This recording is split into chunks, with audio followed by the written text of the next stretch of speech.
Dear Father in heaven, Lieber Vater im Himmel, I want to thank you that we have this possibility again to meet us together and study. wir möchten danken, dass wir die Möglichkeit wieder haben, hier zusammen zu treffen und zu studieren. I'm asking for your presence among us.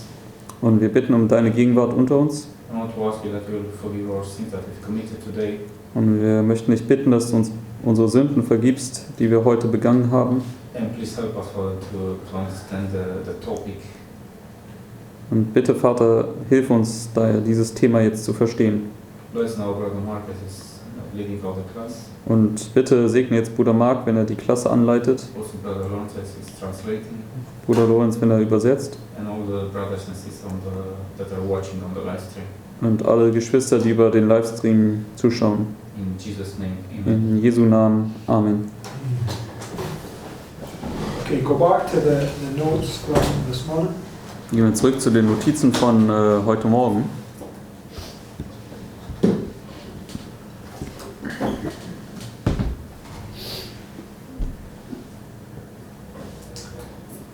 Okay, so let's just remind ourselves what we started on this morning. Und lass uns doch mal kurz in Erinnerung rufen, was wir heute Morgen gemacht haben. So this morning when we began, we were marking these two temple cleansings. Heute Morgen haben wir diese 2 Tempelreinigungen markiert. And they were parallel to Revelation 18, 1-3 and Revelation 18, 4 and 5. Und sie waren parallel mit Offenbarung 18, 1-3 und Offenbarung 18, 4 und 5. And we know that Revelation 18, 1-3 is the Sunday law crisis, right? Und wir wissen, dass Offenbarung 18, Vers 1-3 die Sonntagsgesetzkrise beschreibt. Okay, so, but then we read the other quote that says when Jesus began his ministry here, he was announcing his work to cleanse the human heart of all defilement, right? Und dann haben wir das andere Zitat gelesen, wo Ellen White beschreibt, dass als er den Tempel hier das erste Mal gereinigt hat, hat er sein Werk angekündigt, das menschliche Herz zu reinigen. Okay, and that was 3 years, from temple cleansing to temple cleansing. Und das war innerhalb von 3 Jahren von Tempelreinigung bis Tempelreinigung. Okay, so then we were marking the time of the end. Und dann haben wir die Zeit des Endes hier markiert. Because it says the time of the end is where thrones and churches come together. Denn wir haben ja gelesen, dass zur Zeit des Endes Kirche und Throne zusammenkommen. And then we went to Daniel 11:40, right? Und dann sind wir zu Daniel 11, Vers 40 gegangen. And in Daniel 11 verse 40 is a war between the north against the south. Und in Daniel 11, Vers 40 gibt es diesen Krieg zwischen dem Norden und dem Süden. Okay. And then Sister White basically, we read a couple of quotes, just let me, yes, we read a couple of quotes where Sister White parallels the work of Pharaoh as the Sunday law crisis, right? Und dann haben wir ein paar Zitate gelesen, wo Ellen White das Werk des Pharao vergleicht mit der Sonntagsgesetzkrise. Okay, and in that line of Pharaoh we had these 3 plagues. Und in der Linie von Pharao oder von Mose hatten wir erst die 3 Plagen und dann die 7 letzten Plagen der 10 Plagen. Okay, and I'll just give you another quote here. It's from Third Selected Message 406. Ich möchte jetzt noch ein weiteres Zitat posten. Das ist 3 SM Yeah, 406. 406.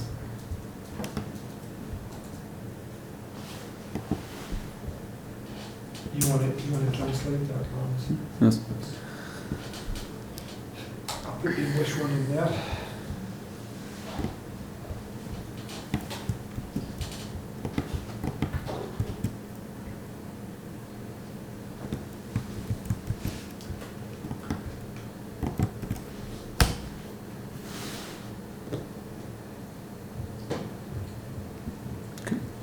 Okay, it says, as God called the children of Israel out of Babylon that they might keep his Sabbath, so he calls his people, As God called the children of Israel out of Egypt that they might keep his Sabbath, so he calls his people out of Babylon that they might not worship the beast nor his image. Right? So she takes the calling out of Babylon and parallels it with the calling out of Egypt. Also sie nimmt das Herausrufen aus Babylon und parallelisiert das mit dem Herausrufen aus Ägypten. Okay, and this is a parallel to April 19th, which is the first day of the first month. Und das ist eine Parallele zum 19. April 1844, der erste Tag des ersten Monats, Where Ezra comes out of Babylon, right? wo Esra aus Babylon rauskommt. It's also the time of the end, which is 538. Das ist auch die Zeit des Endes, 538, That's the fall of Babylon. und zwar vor Christus, und das markiert den Fall Babylons. So you have all these things all tying together at this waymark, right? Deswegen, wir haben also all diese Punkte hier, die zusammengefügt werden hier an dieser Wegmarke. And we were making this point that it's the both Pharaoh, let me write it here, Pharaoh and Nebuchadnezzar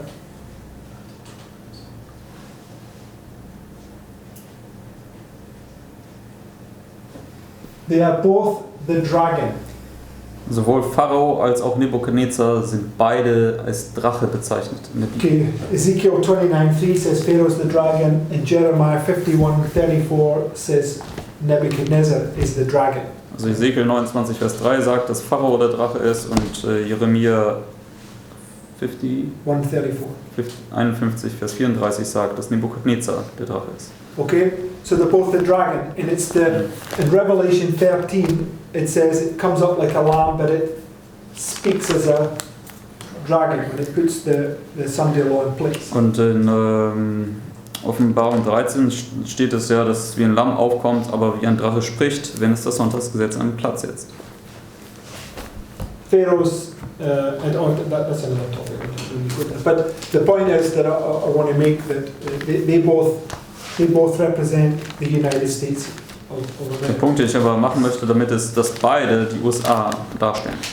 Okay, Nebuchadnezzar, when he sets up that golden image on the plains of Judah, Sister White says that it's the Sunday law of Christ, that's right? Ellen White sagt ja, dass wenn Nebukadnezar dieses Standbild in der Ebene Dura aufrichtet, dass das Sonntagsgesetz ist. Okay, so just many witnesses to tie together Babylon and Egypt right here at the Sunday law of Christ, that's right? Viele Beweise, dass Babylon und Ägypten hier die Sonntagsgesetzkrise markieren. Okay, and she then took us to First Testimonies, where she's talking about the war between the North and the South. Und dann sind wir zum ersten Zeugnissen gegangen, und da spricht sie über diesen Bürgerkrieg in Amerika zwischen dem Norden und dem Süden. And the war between the North and the South, she parallels with Pharaoh's slavery in Egypt.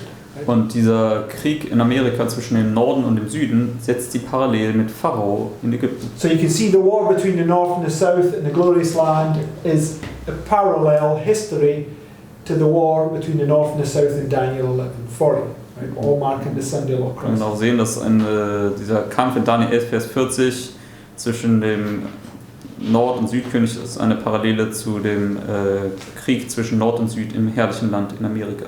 And it's also got a link to the year 1848, where the South comes against the North. Und das ist dann auch wiederum verknüpft mit dem Jahr 1848, wo der Süden gegen den Norden kämpft. Which is typifying the shaking of the earth, which is the Sunday law of Christ. Was die Erschütterung der Erde repräsentiert, was die Sonntagsgesetzeskrise ist. Okay, so in Matthew 24, there's two shakings, right? Und in Matthäus 24, da gibt es ja zwei Erschütterungen. Shaking of the earth, shaking of the heavens and the earth. Die Erschütterung der Erde und die Erschütterung des Himmels und der Erde.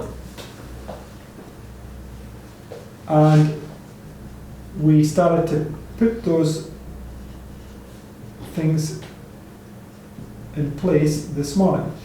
Und wir haben diese Punkte ja heute Morgen schon an Platz gesetzt. Because then we come to this quote from First Testimonies. Denn wenn wir nochmal zu diesem Zitat von 1t hingehen, It says, I was shown the inhabitants of the earth in the utmost confusion, war, bloodshed, privation, want, famine and pestilence were abroad in the land. right? And this is the shaking of the earth, which marks Matthew 24 verses 5 through 8. Das war jetzt das Zitat hier vom Ende von Seite 3. Und das, diese Krieg, Blutvergießen und Hungersnot und so weiter, das ist ja Matthäus 24, die Erschütterung der Erde. 6 through 8. And the verses are just below it, right? The verses 6 through 8. Die Verse 6 bis 8, die sind auch dann darunter. And ye shall hear of wars and rumours of wars. See that ye be not troubled, for all these things must come to pass, but the end is not yet. For nation shall rise against nation, kingdom against kingdom. There shall be famines and pestilences and earthquakes in diverse places. All these are the beginning of birth pangs, right? All dies sind der Anfang der Wehen. So we have the birthmark here, right? Also wir haben die Geburt hier markiert. Because the two temple cleansings, you also, at the time of the end, you have Christ is born. Das sind einmal die zwei Tempelreinigungen, aber auch zur Zeit des Endes wird der Christus geboren. Leads you down to the baptism. Führt dich hinab zur Taufe. Right? The baptism is also a birth. Und die Taufe ist ja auch wiederum eine Geburt. So these two temple cleansings, these two births, it's marking this beginning and end work. Und die beiden Tempelreinigungen und die beiden Geburten markiert dieses Anfangs- und Endewerk. So at the beginning you receive light. It's the beginning of the birth process, taking you all the way through to the end where he says it is finished. Am Anfang erhältst du Licht und das ist der Anfang des Geburtsprozesses bis zum Ende, wo es dann gesagt wird, es ist geschehen. Oder vollbracht vielmehr. Es ist vollbracht. Okay, and then we looked at this because the American Civil War between the North and the South lasted for 4 years. Und der amerikanische Bürgerkrieg zwischen Nord und Süd hat für 4 Jahre angedauert. It was 1861 to 1865, if I remember rightly. Wenn ich mich richtig erinnere, war es von 1861 bis 1865. Right? And what we understand is this vision that she had, because if we go back to First Testimonies, Und wenn wir zurückgehen zu den ersten Zeugnissen, right, the next paragraph, which is further down in the notes, but I've got it together here, it says, und der nächste Absatz, der dann auf Ende von Seite 4 ist, oder vielleicht auch im Deutschen schon Seite 5, it says, my attention was then called to the sea. There seemed to be a little time of peace. Once more the inhabitants of the earth were presented before me, and again everything was in the utmost confusion. Strife, war, and bloodshed, with famine and pestilence, raged everywhere. Other nations were engaged in this war and confusion. War caused famine, want and bloodshed caused pestilence, and then men's hearts failed them for fear. And we das Menschenherz verging vor Furcht.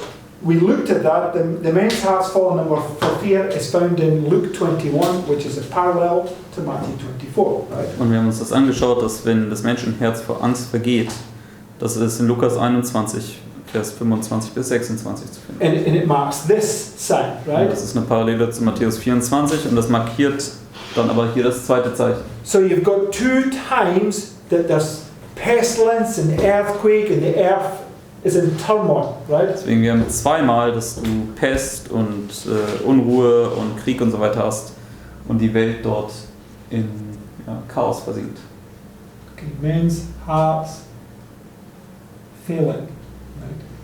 Hier vergehen die Herzen der Menschen For fear. aus Furcht.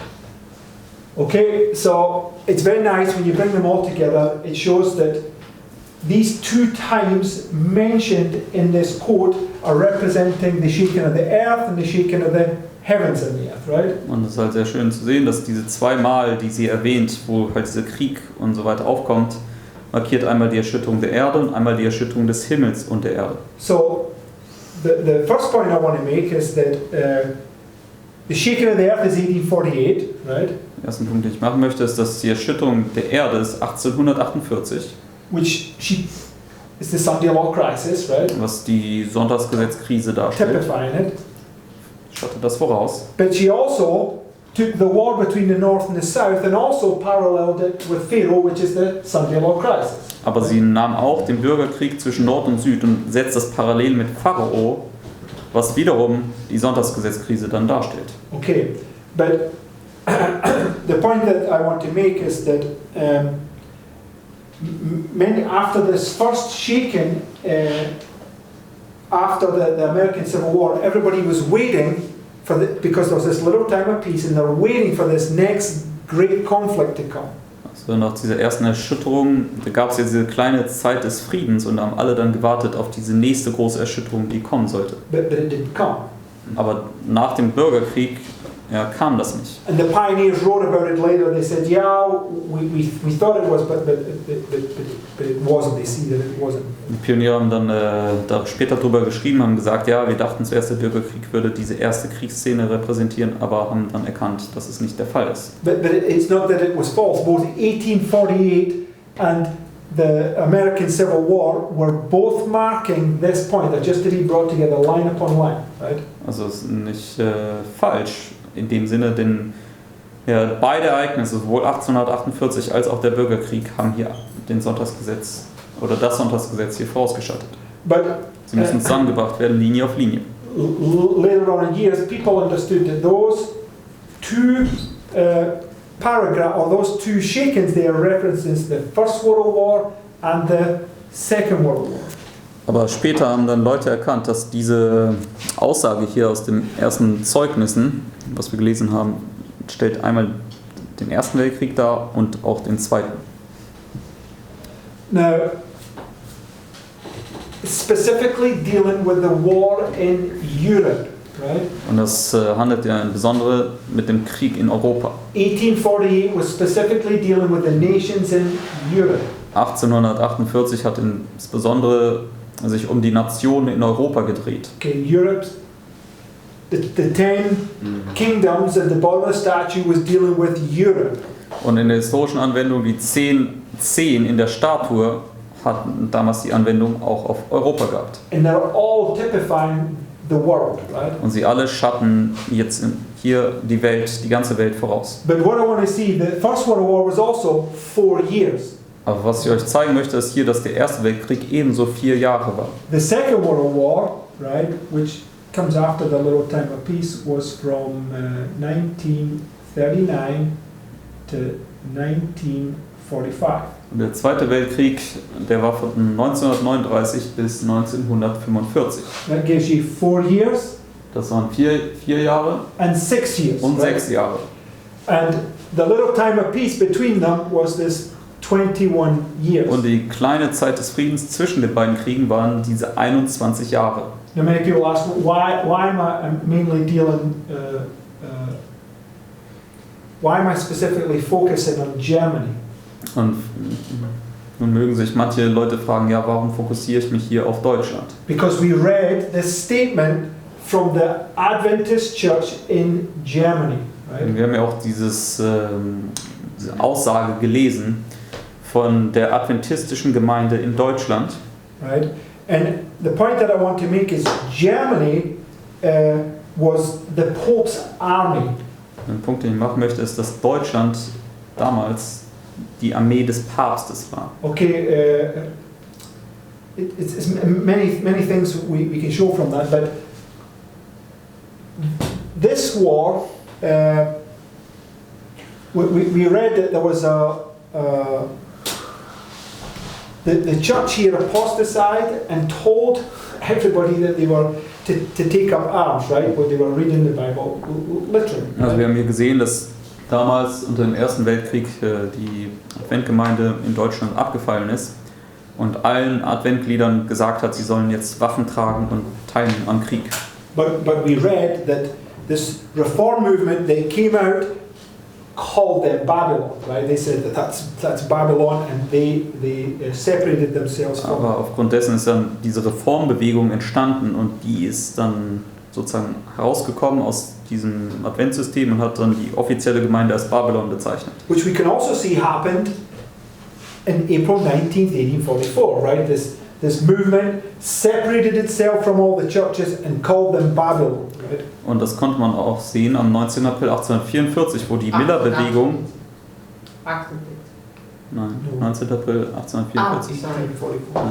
Am 19. April 1844 hat sich ja die Miller-Bewegung dann auch von den ganzen anderen protestantischen Gemeinden abgekoppelt und sie als Babylon bezeichnet, weil sie die erste Engelsbotschaft verworfen haben. And both those are types of what's going to happen here at the Sunday of Christ. Und beide diese Geschichten sind Typen für das, was hier am Sonntagsgesetz passieren wird. Okay, the Seventh-day Adventist Church is going to apostasy, join themselves to the state, and basically try to translate the Bible in a literal fashion. This was what Christ was rebuking. Und deswegen wir sehen, dass die offizielle Gemeindestruktur wird sich mit dem Staat verbinden und das Sonntagsgesetz annehmen und deswegen abfallen und die Bibel dann wortwörtlich, also buchstäblich auslegen. Und das ist ja, was Christus damals getadelt hat bei seinem ersten Kommen. But the point I want you to see is Trump is typified by Adolf Hitler. Aber den Punkt, den ich euch sehen lassen möchte, ist, dass Donald Trump vorausgeschattet worden ist durch Adolf Hitler. And Hitler was in both wars.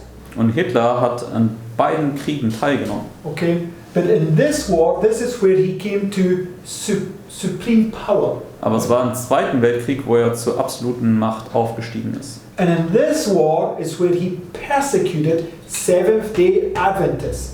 Und es war in diesem Krieg, wo er dann 7-Tags-Adventisten verfolgt hat. Right? Richtig? Because the literal Jews typify Seventh-day Adventists. Weil die buchstäblichen Juden schatten 7-Tags-Adventisten voraus. Concentration camps. Konzentrationslager. Murdered 6 million of them. Right? Und hat dann 6 Millionen von ihnen umgebracht. We know that this is where you come face to face with death. Und das ist dann auch der Punkt, wo du mit dem Tode ins Angesicht kommen wirst. Okay? So, it's so much that we could take from that, right? Und da kann man jetzt wirklich noch viel rausziehen. Right.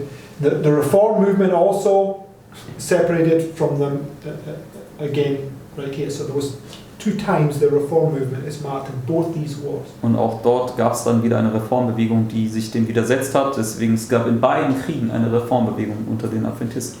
Okay, but also these numbers are very specific because they are a representation of the 2 tables of stone. Aber diese Zahlen, die sind auch sehr bedeutsam, denn 4 und 6 sind auch eine Darstellung der 2 Gesetzestafeln. And they're a symbol of the 2 witnesses. Und die beiden Gesetzestafeln sind ein Symbol für die 2 Zeugen. And you'll see why that's all this information is more important when we come further down in the fractals. Und wir werden auch gleich sehen, warum diese Information so wichtig ist, wenn wir da in diese kleineren Fraktale reingehen werden. So we read about this time and then we spoke about how there was this time of peace came, right? Also wir haben über diese Zeit gesprochen und dann auch uns diese Zeit des Friedens angeschaut. And we went to Jonah, right? Da sind wir zum Beispiel zu Jona gegangen. Because in Jonah there's these 2 times of trouble, right? Im Buch Jona, da gibt es diese 2 Zeiten der Trübsal. And we know that the second time of trouble is marked at the midnight cry when he's in the belly of the whale, Und right? wir wissen, dass diese zweite Zeit der Trübsal den Mitternachtsruf darstellt, wo er im Bauch des Fisches ist. Okay, so okay, and then when they threw him into the water, and if you just go to Jonah chapter 1 and verse 12. Und wenn wir zu Jona Kapitel 1, Vers 12 gehen, wir haben sie ins Wasser geworfen. Jona 1, Vers 12. And he said unto them, Take me up and cast me forth into the sea, so shall the sea be calm unto you. For I know that for my sake this great tempest is upon you. Right? So we know right here at this Sunday law the 4 winds are loosed. And we looked at that this morning in Daniel 7. Right? Und wir wissen, dass hier im Sonntagsgesetz die 4 Winde gelöst werden, unter anderem dargestellt in Daniel 7. And the sea and the waves are roaring. Right? Und das Meer und die Wellen sind am Toben. So when Jonah gets cast into the sea, it says there's a calm, right? Und wenn Jona aber ins Meer geworfen wird, dann steht da, dass dann eine Ruhe eintritt über diese Wellen. So, if we go now to Mark chapter 4, Wenn wir jetzt zu Markus 4 gehen, verses 36 to 39. Markus 4, Vers 36 bis 39. It's not in the notes, right? Wo ist es? It's not in the notes. Also wir müssen in unseren Bibeln dorthin gehen. Markus 4, Vers 36 bis 39. I've been updating these notes today. I've just been trying to add many things to it and just getting them ready.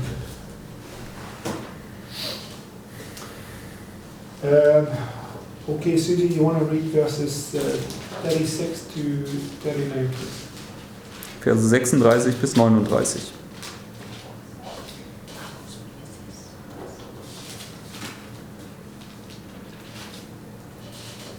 Mark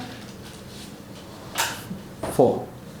Mark 4, Markus 4. 36 to 39.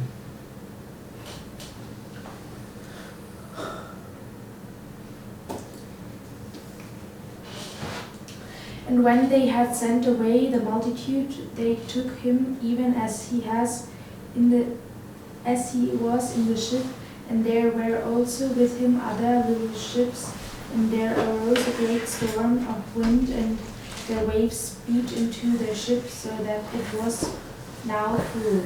And he was in the hinder part of the ship, asleep on a pillow, and they awake him and say unto him, Master, carest thou not that we perish? And he arose and rebuked the wind and said unto the sea, Peace, be still. And the wind ceased, and there was a great calm. So you have this parallel story there in, in the time period of Christ. Also hier haben wir jetzt diese Parallelgeschichte in der Zeit von Jesus. Christ parallels himself to Jonah, right? Und Jesus vergleicht sich ja selbst mit Jona. So this is having the same experience. He's on a ship, right? He's asleep, and as this great storm comes, Selbe Erfahrung, er ist auf einem Schiff, er schläft und dann kommt dieser große Sturm. and the waves are beating upon the ship, so that it's like it's going to sink. Und die Wellen, die stoßen dagegen das Schiff, sodass es ausschaut, als ob es sinken würde. So when they waken Christ up, right, then he calms the storm. Und wenn sie Christus dann aufwecken, dann beruhigt er den Sturm. So when you read that verse 39 there, Und wenn wir jetzt nochmal Vers 39 lesen, it says, He arose and rebuked the wind and said unto the sea, Peace, be still. And the wind ceased, and there was a great calm. Right? So also gab es diese große Ruhe oder it's a Stille. parallel to Jonah 1 and verse 15. Eine Parallele zu Jona 1, Vers 15. It says, So they took up Jonah, cast him forth in the sea, and the sea ceased from her raging. Right? So you see, it brings to this little time of peace. Also wir sehen hier die Parallele, dass wenn der Wind gezügelt wird, kommt diese kleine Zeit des Friedens. Okay, so two signs, right, in Matthew 24, Luke 21. Also zwei Zeichen in Lukas 24 und Lukas 21. What is the first sign in Matthew 24? Und was ist das erste Zeichen in Matthäus 24? What were they to see? Was sollten sie sehen? Yes, but we're dealing more with the all this turbulence that's going on. What were they to see? Was sollten sie sehen? Danger nations, the war, almost the war. Cestius. In Celsius schauen. Right. In history, it was marked by Cestius. Right? In der Geschichte war es dargestellt durch Cestius. And as soon as they saw that, they were to flee. Und Right. sobald sie das sahen, sollten sie fliehen. Where were they to flee to? Und wohin sollten sie flüchten? To Pella, right? Nach Pella. Now I've got two quotes here that we didn't have this morning. I just want to post them. Ich habe jetzt hier noch zwei weitere Zitate, die wir heute Morgen nicht hatten, die möchte ich jetzt posten. Alright. Let's go copy them.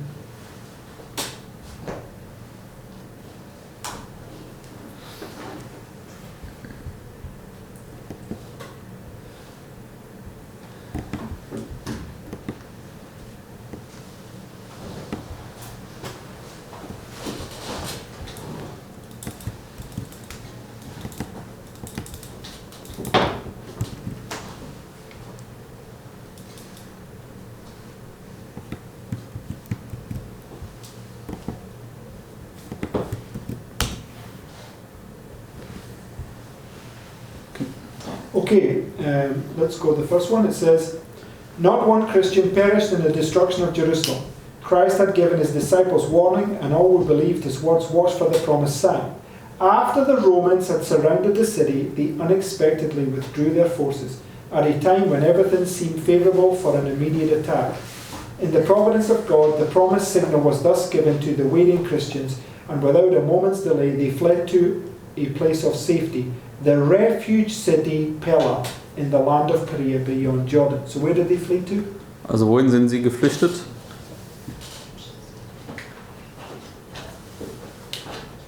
Where did they flee? Refuge. To a refugee. Yeah, to a refuge city. right? Ja, zu einer Zufluchtsstadt. Okay, so it's very purposeful that it's marked as such. Und es ist sehr bedeutsam natürlich, dass es als solche bezeichnet wird. Next quote. Nächstes Zitat. "The cities of refuge were so distributed as to be within a half day's journey of every part of the land. The roads leading to them were always to be kept in good repair.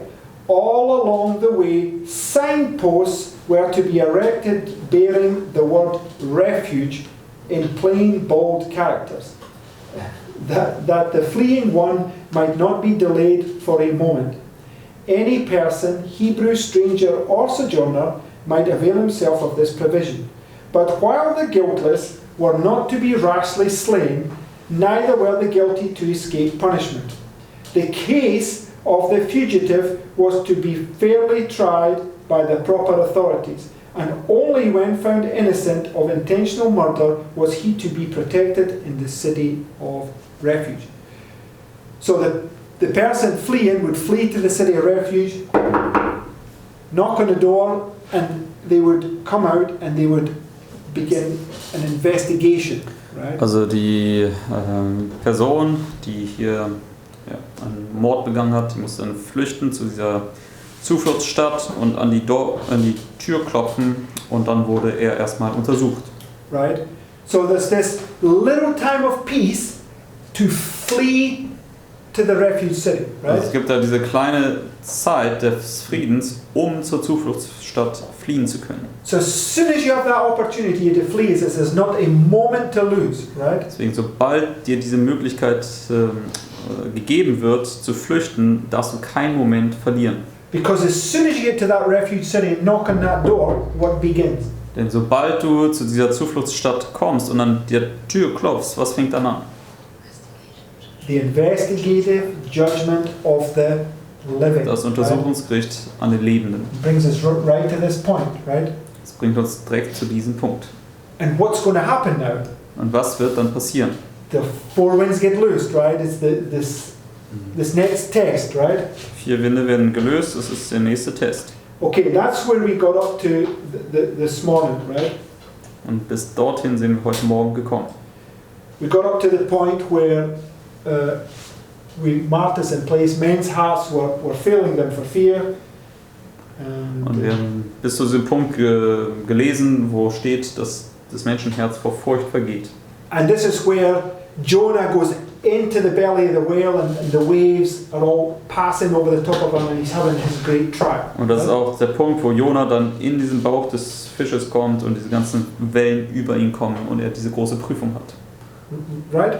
Richtig? Okay, so let's see. Okay, now we know that this test here, right? When you bring it down here, you just have the same thing again, right? You have this. Here's the 3 days in the belly, right? And it's marked on this point when you go forward and you begin to preach, right? Also wenn wir jetzt diesen Test dort, diesen zweiten Test nehmen und für die Leiterschaft können wir dann wissen, ist das hier vom Mitternachtsruf bis zur 9. Stunde. Okay, this is the first test for the leaders, right? Das ist der erste Test für die Leiter. Experience, right? Sie gehen als erstes durch diese Erfahrung. Okay, now, but the point I want to get is I want to focus on this, right? And I want to show you that this test that the leaders get right here is a parallel to the Sunday law, to the final review. Und ich möchte euch zeigen jetzt, dass dieser Test, den die Leiter hier bekommen, an sich eine Parallele ist zur Sonntagsgesetzkrise bis zur finalen Untersuchung. It's just the same fractal, right? Es ist dasselbe Fraktal. Okay. Because, anyway, let's begin and I'll show you. Lass uns das anschauen. Go to 2 Kings chapter 2, Gehen wir dazu zu 2. Könige Kapitel 2. verses 1 to 14. 2. Könige 2, Verse 1 bis 14.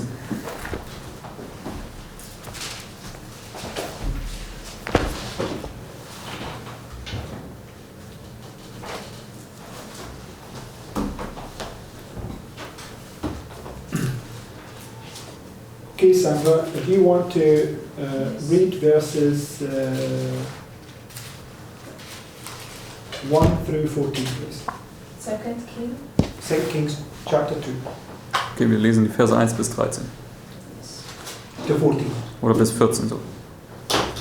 And it came to pass, when the Lord would take up Elijah into heaven by a whirlwind, Elijah went with Elisha from Gilgal.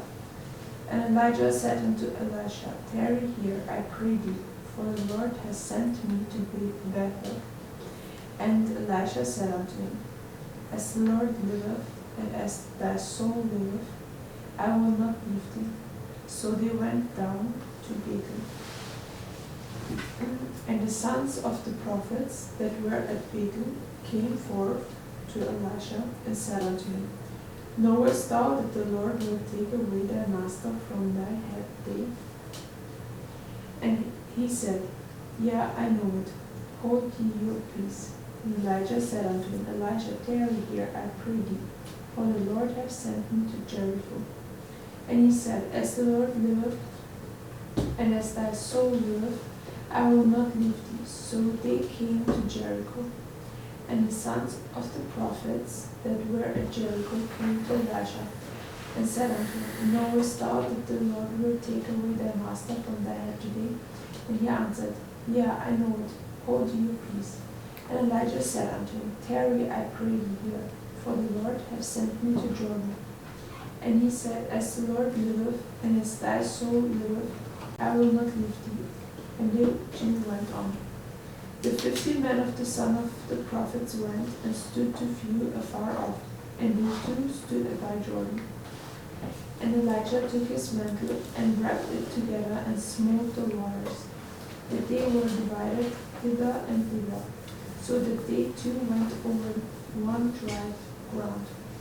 And it came to pass, when they were gone over, that Elijah said unto Elisha, Ask what I shall do for thee, before I be taken away from thee.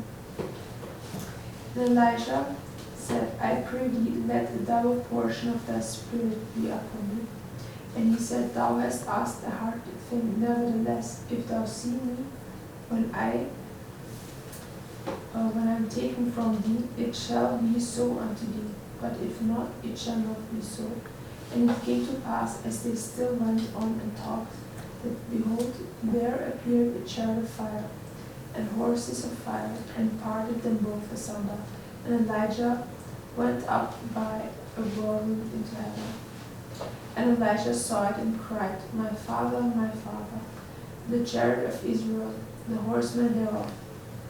And he saw him no more, and he took hold of his own clothes and rent them in 2 pieces. He took up also the mantle of Elijah that fell from him, and went back and stood by the bank of Jordan. And he took the mantle of Elijah that fell from him, and smote the waters, and said, Where is the Lord God of Elijah? And when he also had smitten the waters, they parted hither and thither, and Elisha went over. Okay, so we understand that this illustration begins at the Sunday law, and that Elijah tests Elisha 3 times in the tarrying time. Wir verstehen, dass diese Darstellung hier im Sonntagsgesetz beginnt und Elia testet den Elisa 3-mal. Right? And it brings you up to the point where these 50 men, right, they come up and they stand to watch what's about to happen. Und bringt dich zu dem Punkt, wo dann die 50 Männer kommen und sich hinstellen und zuschauen, was passieren würde. Okay, and then you have, now we're bringing it into our little test here, right, which is here. Und jetzt wollen wir die Darstellung weiter fortführen hier in diesem kleinen Test. was auch in der unteren Linie dann hier die ganze Linie markiert. Okay, so the first thing we want to see is that when he smites the waters, right, what do? They cross over the Jordan. Das Right? erste, was wir sehen wollen, ist, dass wenn sie die Wasser schlagen, dann überqueren sie den Jordan. Right? Richtig? Okay, so we have the smiting of the waters. Wir haben also hier das Schlagen der Wasser. What do waters represent in the Bible? Und was stellen Wasser in der Bibel dar? Nations, multitudes, okay, and people and tongues, right? Also Nationen, Völkerscharen und so weiter. Okay, so it's causing a division amongst the nations, right? Also es führt eine Teilung oder Trennung zwischen den Völkern da Okay, oder her. question for you. What caused the Red Sea, or should I say, no, that's another thought. We'll go with that one. But we'll stick to this point, right?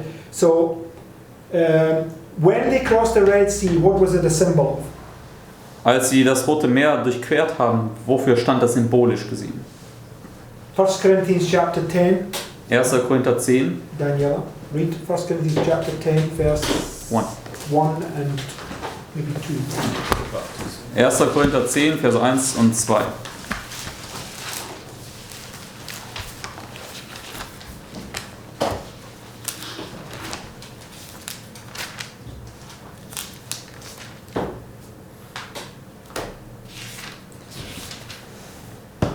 Moreover, brethren, I would not that ye should be ignorant how that all our fathers were under the cloud and all passed through the sea, and were all baptized unto Moses in the cloud and in the sea. Okay, so what is it marking when they pass through the Red Sea? Also was stellt es dar, wenn sie durch das Rote Meer gingen? Baptism, right? Eine Taufe.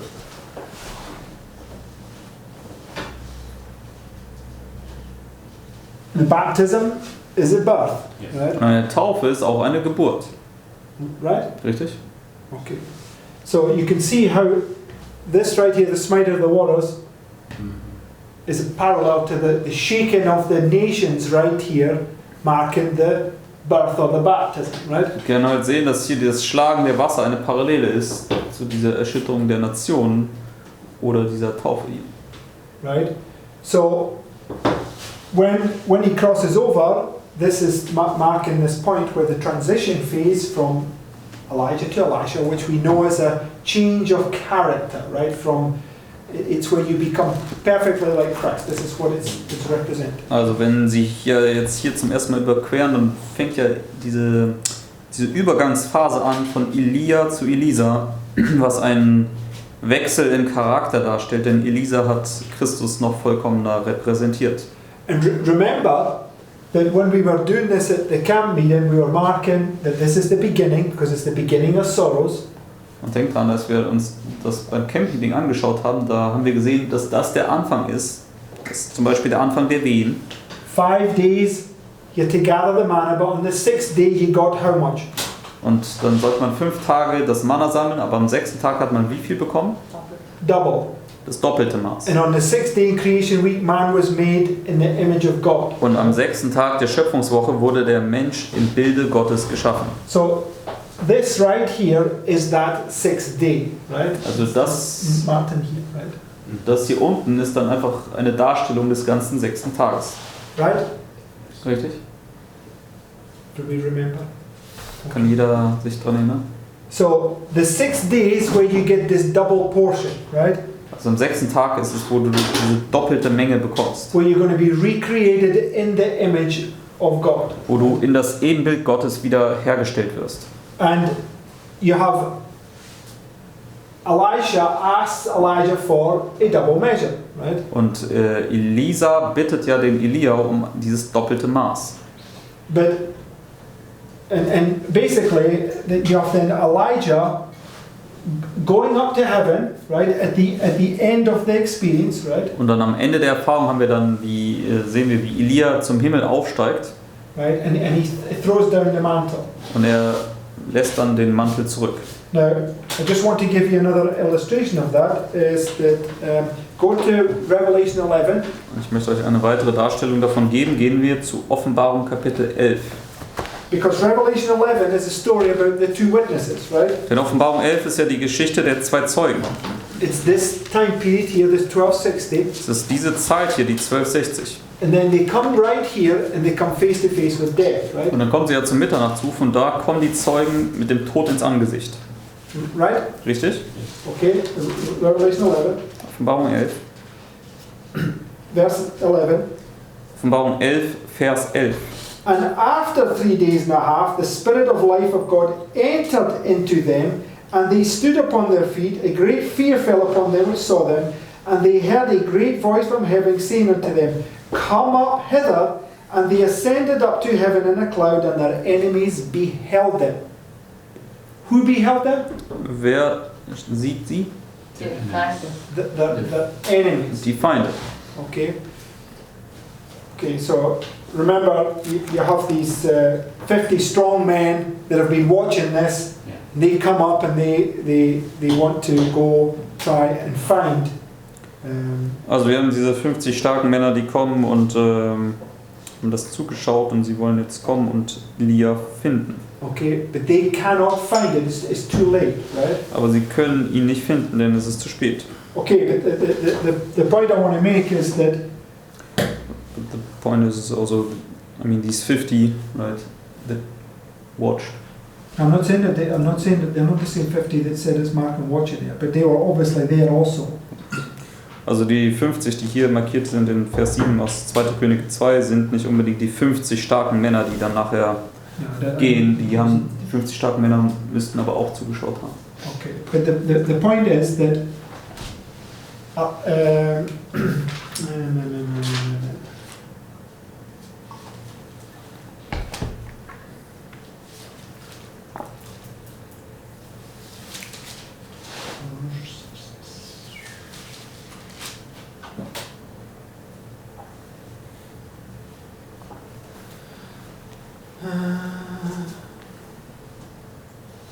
so in 2 Kings chapter 2, you have Elijah ascending up to heaven, right? It's paralleling the two witnesses ascending up to heaven in Revelation 11. That's the point that I'm making. Also in 2. Könige 2 haben wir Elia, der zum Himmel aufsteigt, und das ist eine Parallele, wie die zwei Zeugen in Offenbarung 11 zum Himmel aufsteigen. And if you go to verse 12, Und wenn wir jetzt zu Vers 12 gehen in 2. Könige 2, it says, Elisha saw it and he cried, my father, the chariot of Israel and the horsemen thereof, and he saw him no more, and he took hold of his own clothes and rent them into pieces. So what was Elisha saying right here? also was ruft Elisa hier aus? My father, Mein right? Vater, mein Vater. And Elisha, Sister White says, is a type of Christ. Und Elisa sagt Ellen White, ist ein Typus auf Christus. And Christ on the cross at the 9th hour said what?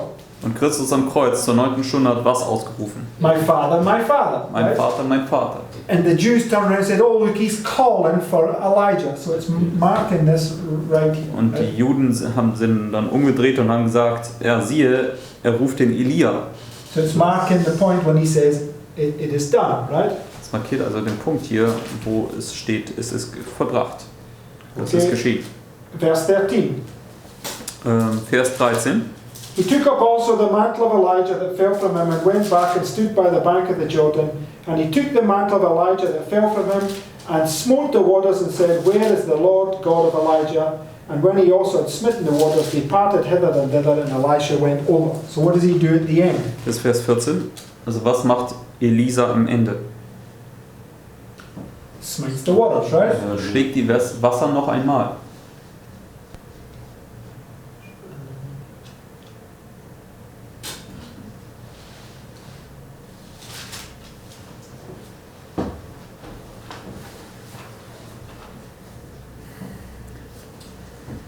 Which is the baptism, right? So we know that this is the belly of the whale experience, right? Wir wissen, dass das hier die Bauch des Wales Erfahrung ist. What was happening to Jonah in the belly of the whale? Was ist mit dem Jona im Bauch des Wales passiert? There was waves and all these things roaring over him, right? Da kamen ja die Wellen und sind über ihn geschwappt. It was a time of trouble for Es war eine Zeit der Trübsal für ihn. Okay, so now let's go to Job chapter 2 and verse 7. Jetzt gehen wir zu Hiob, Kapitel 2, Vers 7. Hiob 2, Vers 7.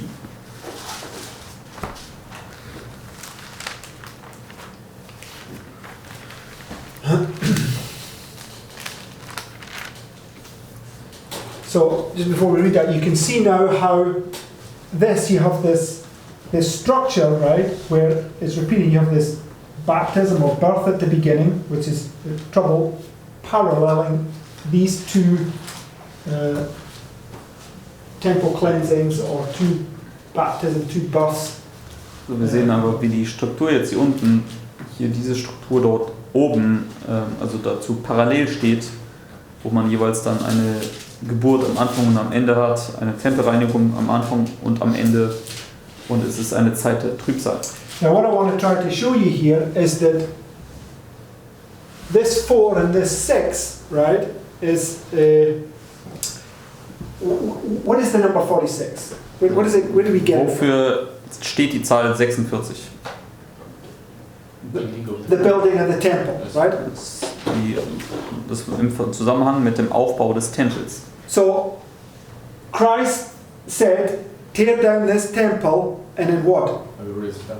I'll raise it up in 3 days. Right? Jesus hat ja gesagt, reißt diesen Tempel nieder und in 3 Tagen werde ich ihn wieder aufbauen. But Christ was talking about his body and he's talking about the spiritual temple, right? Und Christus hat aber über seinen Leib, den geistlichen Tempel, gesprochen.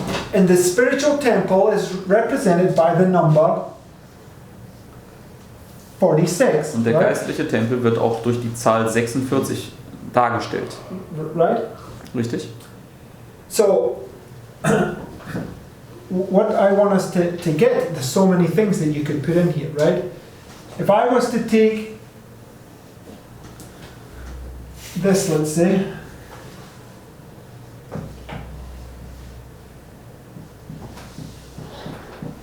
what is that Was ist das, wenn ich das jetzt hier in nehme? relation to what we're talking about? In Bezug auf das, was wir sprechen. What? The building of the temple. No, in relation to what we're talking about. 46. 46 years, 46 Jahre. right? So, and this is the time of the end, right? Und das ist die Zeit des Endes. Right? I want you to see, and here takes you to the cross where he says it is finished, right? Und das führt dich zum Kreuz, wo er dann sagt, es ist vollbracht. This, the birth, this is the birth, and you have 46, right? Es ist eine Geburt und wir haben 46 Jahre dazwischen. And I want you to understand you can take that whole reform line and it typifies this, right? Also wir können also die ganze Reformlinie hier nehmen und hier reinsetzen. Was marked by 7 thunders, right? Und diese Reformlinie ist durch 7 Donner zum Ausdruck gebracht. Right? When they went into the fiery furnace, how many times was it heated? Als sie in diesen Feuerofen geworfen worden sind, wie vielfacher wurde das aufgeheizt? 7-fach. 7 times, right? How many times was Christ tried?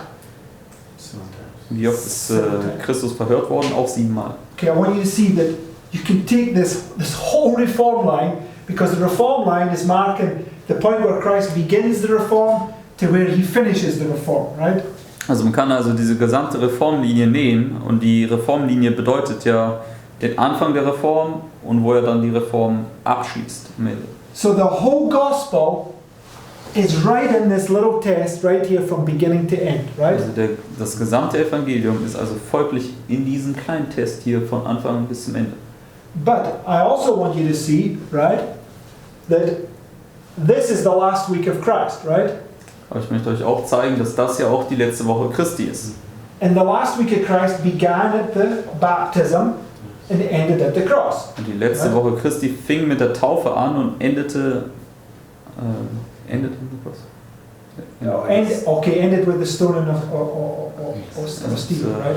Schloss mit der Steinigung des Stephanus ab. Okay, with the cross in the middle, right? Wobei das Kreuz dann in der Mitte ist. But I want you to see that you can also mark this last week of Christ right in here. Aber ich möchte euch zeigen, dass man also auch hier die letzte Woche Christi in dem kleineren Fraktal sehen kann. Because I'm showing you this because of this illustration here with the temple cleansing at the beginning and the temple cleansing at the end, right? Und das kann man ja sehen in dieser Darstellung, wo die Tempelreinigung am Anfang ist und eine Tempelreinigung am Ende. The 4 and the 6, which is the 2 witnesses, right? Die 4 und die 6, welche die 2 Zeugen darstellen. Because right here the 2 witnesses face death, right? Denn genau hier kommen die 2 Zeugen mit dem Tod ins Angesicht. And these are the 2 witnesses, right? Und das hier sind ja auch die 2 Zeugen. So many things are being illustrated here, but these 2 here are showing 2 times of trouble, right? Die beiden Darstellungen hier, oder diese 2 Zahlen hier, zeigen diese 2 Zeiten der Trübsal an. I want you to see, even in your little test, there's 2 times of trouble. Deswegen, ich möchte euch, dass ihr erkennt, dass sogar in eurem kleinen Test es 2 Zeiten der Trübsal für euch geben wird. Because God's dealing with man is ever the same, right? Denn Gottes Handeln mit den Menschen ist immer dasselbe. And all the prophets are speaking about the end of the world. Und alle Propheten sprechen über das Ende der Welt. That begins at the time of the end. Und das fängt mit der Zeit des Endes an. Right? And it's going to take each group through this everlasting gospel in this one test. It encompasses everything right in there. Und er wird letztendlich jede Gruppe durch dieses ewige Evangelium durchbringen, und zwar in diesen einen Abschlusstest. Okay, so, In diesem Abschlusstest wird alles enthalten sein. so Job chapter 2 and verse 7. Hiob Kapitel 2, Vers 7. And this is his first test, right? Das ist der erste Test. No, second. Oh, this is the second test. Excuse me. Sorry. Yes. Also Hiob 2, Vers 7 ist der zweite Test. Job's first test is here, and his second test is here, right? Hiobs erster Test ist ja hier und sein zweiter hier. So this one is right here, right? Deswegen dieser Test ist dann auch genau hier. It says, so Satan went forth from the presence of the Lord and smote Job with sword boils from the sole of his foot unto his crown. Right? Yes? Now remember, we have the 7 last plagues illustrated in here from the 10 plagues of Egypt. Right? Denkt dran, wir haben die 7 letzten Plagen hier dargestellt durch die Plagen in Ägypten. So not only do you have 7 thunders and 7 times trial and 7 times the fire heated, I want to show that also these 7 last plagues are in here because it's the 1260, it's your test, right? Also ich möchte euch zeigen, dass also nicht nur diese 7-fache Erhitzung des Ofens hier markiert ist oder die 7-mal Verhör von Christus, sondern auch die 7 letzten Plagen. Denn es ist die 1260, es ist ein Test. Go to Revelation 16, the pouring out of the 7 plagues. Gehen wir zur Offenbarung 16 Verse 1 and 2. und lesen die Verse 1 bis 2. Offenbarung 16, 1 bis 2.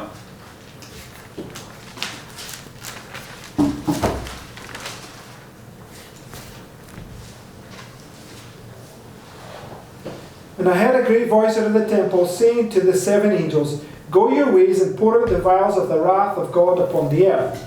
And the first went and poured out his vial upon the earth, and there fell a noisome and grievous sore upon the men who had the mark of the beast. What fell upon them? Was ist auf sie gefallen? A sore. What came upon Job? Eine Beule. Und was kam über Hiob? Sore, right? Auch Beulen. So, now this is coming upon those that get smitten, right? Because right here, the false prophets are going to get smitten, Und right? das kommt ja dann über die, die geschlagen werden. Und hier werden ja die falschen Propheten geschlagen. Right, and that's what's happening right here, right? Aber das ist auch das, was hier dann passiert. And boils and sores, they're a symbol of what? Beulen und Eulen stehen wofür? Well, that's correct, but is Plagues. yes, but Sins. okay, leprosy, right? It tells you that in Isaiah chapter 1, right? Für Lepra, das sagt uns Jesaja 1. So the point I want you to see is when you have leprosy, what do you have? Und wenn du Lepra oder Aussatz hast, was hast du dann? Okay, in this, when you get the 7 last plagues, right? It's done for you, right? There's no getting out. Also wenn du die 7 letzten Plagen erhältst, dann war es das für dich, du kannst da nicht It's the mehr mark of rauskommen. the beast, right? Das ist das Malzeichen des Tieres. When Uzziah went into the temple, what did he get on his forehead? Als Usia in den Tempel ging, was hat er an seiner Stirn erhalten? Leprosy, right? Aussatz. It's a symbol of sin. Und Aussatz ist ein Symbol für die Sünde. But remember, when this is you flee into, this is the city of refuge, right? Und denk dran, das ist ja hier die Zufluchtsstadt. This is where you're being tested, right? Das ist auch, wo du getestet wirst, geprüft wirst. Okay, and so it's the investigative judgment. Das Right? ist also das Untersuchungsgericht. It's Leviticus chapter 16, Das ist Levitikus Kapitel 16. and it's about the scapegoat, right? Und das hat ja mit dem Sündenbock zu tun. So right here at the beginning, what happens? How many goats is there? Hier ganz am Anfang, wie viele Böcke gibt es hier? There's 2, right? Zwei- One for the Lord, Zwei and Böcke. one for the scapegoat. Einer für den Herrn, der andere als Sündenbock. But God's people who are getting tried right here, they're going to go to the cross, right? Aber Gottes Volk, die hier jetzt geprüft werden, die gehen ja zum Kreuz. So Job goes to the cross. Also Hiob geht in dem Sinne ans Kreuz. And what do? They throw their dirty garments on him, Und was right? machen sie? Sie werfen dann ihre schmutzigen Kleider auf ihn. So it's going to seem like the plagues are falling upon you, right? Es scheint so, also dass die Plagen auf dich gekommen sind. And they're going to accuse, look, God's wrath is upon you. Is that not what Job's 3 friends told him, right? Das ist dann, was sie auch sagen werden. Sie sagen ja, guck, der Zorn Gottes ist über dich gekommen. War das nicht auch, was Hiobs 3 Freunde ihm gesagt haben? Right? Richtig? But it wasn't so, Aber right? es war nicht so. So you have Job's 3 friends here coming, accusing him, telling him that, look, God's judgments are falling upon you, right? Deswegen, Hiobs 3 Freunde kamen jetzt hier und klagen ihn an und sagen, schau, die Gerichte Gottes fallen gerade über dich. Okay, now just go to Job 2, verses 11 and 12. Gehen wir jetzt zu Hiob Kapitel 2, Verse 11 bis 12. Danielle, you want to read that for us, please? 11 and 12. Now when Job's 3 friends heard of all this evil that was come upon him, they came everyone from his own place, Eliphaz the Temanite, and Bildad the Shuhite, and Zophar the Nemetite, for they had made an appointment together to come to mourn with him and to comfort him. And when they lifted up their eyes afar off and knew him not, they lifted up their voice and wept. And they rent everyone his mantle and sprinkled dust upon their heads toward heaven. Okay, what are they doing? Was tun sie hier? What did Mordecai do when he heard there was a death decree? Was hat Mordecai getan, als er gehört hat, dass ein Todesdekret kommt? Yeah, he was weeping and mourning, but what did he do to his clothes? Also er Right? hat geweint und geklagt, aber was hat er mit seinen Kleidern gemacht? He rent his clothes, puts on sackcloth and ash, and he was weeping with a loud voice, right? Also er hat seine Kleider zerrissen und hat Sacktuch und Asche angezogen und hat mit einem lauten Ruf geweint. It says they lifted up their voice and wept and rent everyone his mantle and sprinkled dust upon their heads towards heaven. What Also is this a symbol of? lesen wir auch hier in Vers 12. Was stellt das symbolisch dar? Yeah, they're afflicting themselves, they're showing their mourning for their brother, right? Also sie peinigen sich selbst und sie klagen um ihren Bruder. But is it real? Aber ist das real? Ist das wirklich No, echt? right? Nein. It's this counterfeit, it's these wolves in sheep's clothing. They put on this false humility, right? Nein, es ist diese Fälschung, das sind diese Wölfe im Schafspelz, sie ziehen diese falsche Demut an. right? And they represent Satan. They've come to accuse Job, right? Und sie stellen Satan dar und kommen jetzt und klagen Hiob an. Now, so when Jonah was here in this time period, when they threw him into the waters, what happened? Als Jona hier in dieser Zeit war und sie ihn in das Wasser geworfen haben, was ist da passiert? It says the waters ceased, Da right? steht, dass die Wasser still wurden. Okay, so Job 32 in verse 1 is to the end of the time period where these three men are accusing Job. What does it say? Und in Hiob 32 verse 1. Kapitel 32, Vers 1. Margaret, you want to read that, please?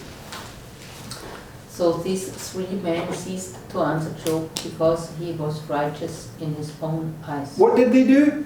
Was haben diese drei Männer gemacht? They ceased. Sie haben aufgehört, also es ist dasselbe Wort im Englischen wie bei Jona. Sie kamen zur Stille.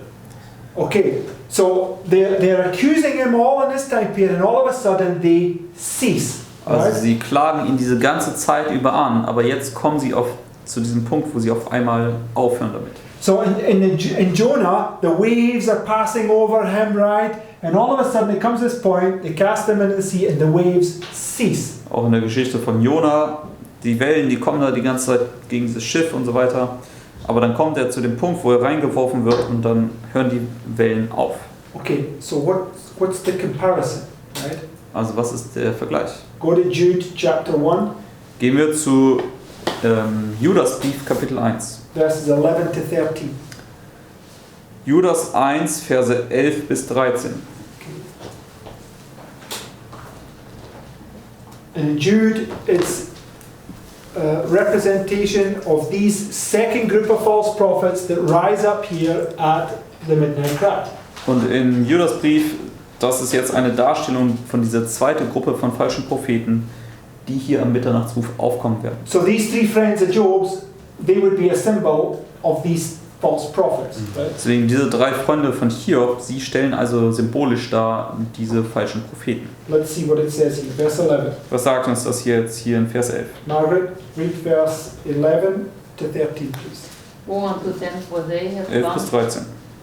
they have gone in the way of Cain and ran greedily after the error of Balaam for reward and perished in the gainsaying of Korah. These are spots in your feasts of charity when they feast with you, feeding themselves without fear clouds. They are without water, carried about of winds, trees whose fruit were withers, without fruit, twice dead, plucked up by the roots, raging waves of the sea, foaming out their own shame, wandering stars, to whom is reserved the blackness of darkness forever. So verse 13, what does it liken them to? Also Vers 13, womit vergleicht es sie? Raging waves. Raging waves of the sea, right? Tobende Wellen der See. So when Jonah's here, right, and the waves are raging, what's it a symbol of? Also Jonas zum Beispiel hier und die Wellen, die toben dort. Was stellt das symbolisch dar? It's the troubling of the nations, right? Das ist das Bedrängen der Nationen. It's representing people that are troubling you, right? Es stellt Leute dar, die dich bedrängen. So were Job's three friends troubling him? Haben Hiobs drei Freunde ihn bedrängt? Yeah, he says he says about them, you're no help. Klar. He just rebuked them the whole time, right? Yes, miserable comforters he called them, right? Hat sie miserable Tröster genannt. Okay, so they just came to accuse him and they ceased. Sie So when kamen they ja nur, um ceased, ihn anzuklagen, und dann haben sie auf einmal aufgehört. and they're likened unto raging waves of the sea, then the ceasing of them speaking is the waves, the raging waves ceasing. Und sie werden ja hier im Judasbrief mit diesen tobenden Wellen des Meeres verglichen. Deswegen, wenn sie aufhören zu sprechen, dann hören diese Wellen auf zu toben. So, as soon as those waves ceased in the book of Jonah, what immediately happened?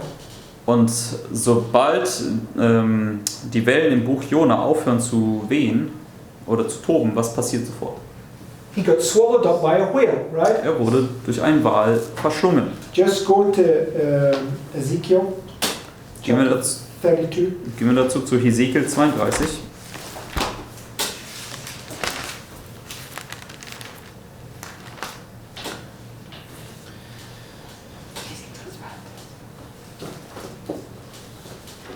Verse 2. Hesekiel 32, Vers 2. Lawrence, you want to read that for us, please? Just Vers 2. Yes, please. Okay, Hesekiel 32, Vers 2. Son of man, take up a lamentation for Pharaoh, king of Egypt, and say unto him, Thou art like a young lion of the nations, and thou art as a whale in the seas. And thou camest forth with thy rivers, and troublest the waters with thy feet, and foulest their rivers. So what's Pharaoh doing? Was tut Pharao? He's troubling the waters, right? Er beunruhigt die Gewässer. And he's likened unto a whale. Und er wird mit einem Wal hier verglichen. Right? Remember Pharaoh and Nebuchadnezzar, they're the dragon, right? Und denkt dran, Pharao und Nebukadnezar, sie sind ja der Drache. Okay, so this whale that swallows Jonah up right here, which is this experience right here, Also is the dragon, right? der Wal, der Jona dann hier am Mitternachtsruf verschlingt, was ja in dieser Darstellung dann hier unten ist der Drache. But I want to see that this illustration where you got this first raging is immediately followed by Jonah getting swallowed up and the sea and the waves begin to roar again, right? Deswegen, was ich euch zeigen möchte, ist hier, dass nachdem diese erste Phase aufhört, wo die Wellen getobt haben, wird Jona sofort verschlungen von dem Fisch oder von diesem Wal und die Wellen fangen wieder an zu toben. So right here you have Job, his three friends, and they cease. And let's go to the very next verse in Job chapter 32. Okay, also hier haben wir dann in der Geschichte von Hiob die drei Freunde und die werden dann hier stumm, die hören auf zu reden. Und gehen wir jetzt zum nächsten Vers in Hiob 32. Then was kindled the wrath of Elihu, the son of Barachel the Buzite, of the kindred of Ram against Job was his wrath kindled. So what's immediately happening, as soon as they cease, what's happening now? Also sobald sie stumm werden und aufhören, was passiert sofort? Elihu kann's. Elihu, right? Die zweite Phase fängt an, dargestellt durch Elihu. So you have his three friends, followed by Elihu, right? Und diese drei Freunde gefolgt von Elihu. And if you parallel it here, this is where Jonah goes in the belly of the whale, which is likened unto Pharaoh. Und wenn du das parallel setzt, dann ist es, wo Jona in den Bauch des Wales kommt, was Pharao ist. If you parallel there, Pharaoh is the dragon, right? Und wenn du das parallel setzt, Pharao ist ja der Drache. And the dragon is Satan. Und der Drache ist Satan. Elihu, this is this last-ditch attempt at Satan trying to deceive, right? Und Elihu ist also Satan. Das ist dieser allerletzte Versuch des Teufels, dich noch zu verführen. Right? And we see that. Okay, there's a lot of things, but we could spend a lot of time on this, right? Viele Dinge und wir können da viel Zeit noch damit verbringen. But the point that I want you to see is that the two witnesses, right? It's this wonderful illustration, right? And it's marking the whole gospel plan of God saving His people through this great time of trouble is marked. Also diese zwei Zeugen, sie stellen letztendlich diesen ganzen Evangeliumsplan dar, wie Gott hier sein Volk retten möchte. Okay? I mean, maybe I'm prone to sometimes going a little too quickly because I have all these things in my mind. But manchmal neige ich dazu, ein bisschen zu schnell zu sein, weil ich diese ganzen Dinge in meinem Kopf habe. okay, but did everybody here follow, get the logic? Aber konnte so jeder zumindest so folgen, die Logik? I just want you to see that this little test right here that's for the leaders here is paralleling that whole thing. Ich wollte einfach nur zeigen, wie dieser kleine Test hier für die Leiter ab dem Mitternachtsruf der letztendlich eine Parallele darstellt zu dieser gesamten Binding off. So it's teaching us that when you come into the binding off, right, you're going to go through these phases, right? And you must know about it in advance, right? Deswegen es lehrt dich, dass wenn du in diese Zeit des Bindens eintrittst, dann wirst du durch diese Phasen hindurchgehen und das musst du im Vorfeld wissen. So as you see these things come to pass, then you're not going to get a shock right here when there's a little time of peace, right? You think it's all over, and then this comes, right? Deswegen, wenn das nämlich eintritt, dann wirst du nicht irgendwie getäuscht durch diese kleine Zeit des Friedens, wo du dann vielleicht denken könntest, ja, jetzt ist alles schon vorbei und dann plötzlich kommt noch das auf dich zu, sondern du weißt dann, da kommt noch Elihu. Because this is also a parallel, the first woe and the second woe. Right? Das ist ja auch noch eine Parallele, erste Wehe und zweite Wehe. So somehow you're going to see, you're just seeing that this is going to be progressive going through your thing. You come to the end, you think that it's over, right? You must immediately make preparation for enlightenment. You must make preparation for disappointment and delay, right? Also wenn du dann da reingehst und schon den ersten Teil dann überstanden hast und denkst, jetzt ist es schon vorbei und schon erleichtert bist in dem Sinne, dann musst du aber wissen, sofort die Vorbereitung für den nächsten Teil zu machen. Because if we do this, Und right? dich vorbereiten auf Enttäuschung und Verspätung oder Verzögerung.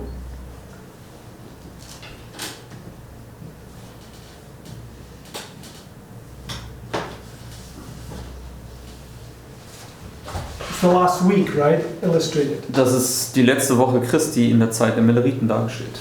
right? In a fractal sense, In right? einer Fraktalebene. So what did these, when there was a separation took place right here, what were these not expecting? Da fand eine Trennung statt und was haben diejenigen dort nicht erwartet? Disappointment and delay, right? Enttäuschung und Verzug. And you know, you have this sister White says, many expected to have entered the city a long time before, right? Ellen White sagt ja, viele sind davon ausgegangen, die Stadt schon viel früher erreicht zu haben. Okay, so I just want you to Das- think about it. One thing came to my mind. We read before that the renting the clothes, okay? Clothes. Yeah, they were renting the clothes, okay? But Elisha, Elisha, Elisha. yes. yeah, Elisha, he rent the clothes in 2 pieces. Yes. Also wir haben ja vorhin gelesen, dass hier bestimmte Charaktere ihre Kleider zerrissen haben, aber Elisa zum Beispiel, er hat seine Kleider in 2 Teile zerrissen. Okay, what's your point? It's only a little difference. Okay, I know there's a Unterschied. difference, but you've got to tell us what it means, No, I right? don't know. Und ja, es ist klar, dass es ein Unterschied ist, aber du musst uns erklären, was es bedeutet. Okay. I don't know for you, but that for me is just, it blew my mind when I saw this, right? Because it's really starting to open up some real deep things for us. When Christ was hanging on the cross, he also said, my Father, afterwards the veil rent into 2 pieces. The what? Oh, The veil. veil rent into 2 Oh, the pieces. veil. The Yes. veil rented to 2, yes, the veil rented to 2 pieces, that's right. I don't know what it means, just... So you want to say... Well, there's a parallel, that's a nice thought. Also auch als Christus am Kreuz dann starb und mein Vater ausgerufen hat, da wurde ja auch der Vorhang in 2 Teile zerrissen, genau an derselben Wegmarke dann, wo Elia seine Kleider in 2 Teile zerreißt. Now, I just want to, just last point, these 3 days in the belly of the whale were likened unto Christ going on the cross, resting on the Sabbath, and resurrecting on the 3rd day, right? Und auch diese 3 Tage hier im Bauch des Wales, in der auch wo Christus ans Kreuz geht, im Grab ruht und am 3. Tag aufersteht. What happened when he went on the cross? Und was passiert, als er ans Kreuz ging? There was an earthquake. Da gab es ein Erdbeben. What happened when he was resurrected? Was passierte, als er auferstand? There was an Da earthquake. gab es ein Right? Erdbeben. So you have an earthquake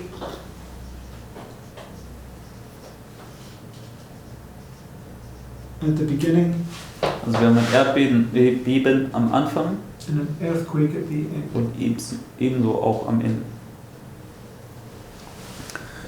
Okay, now you have two shakings, right? Da sind diese zwei Erschütterungen. Okay, lots of nice things to think about, right? Viele schöne Dinge, um darüber nachzudenken. Andy, got any last points they want to make? Und welche letzten Punkte noch? I know that Lawrence would like this one because this was bugging him for some time, and I wasn't worried about it, but anyway, it's nice how it illustrates correctly. We see it. Also es ist schön, wie das alles jetzt hier darstellt. Okay, shall we close with a round of prayer? Sollen wir mit einem Gebet abschließen?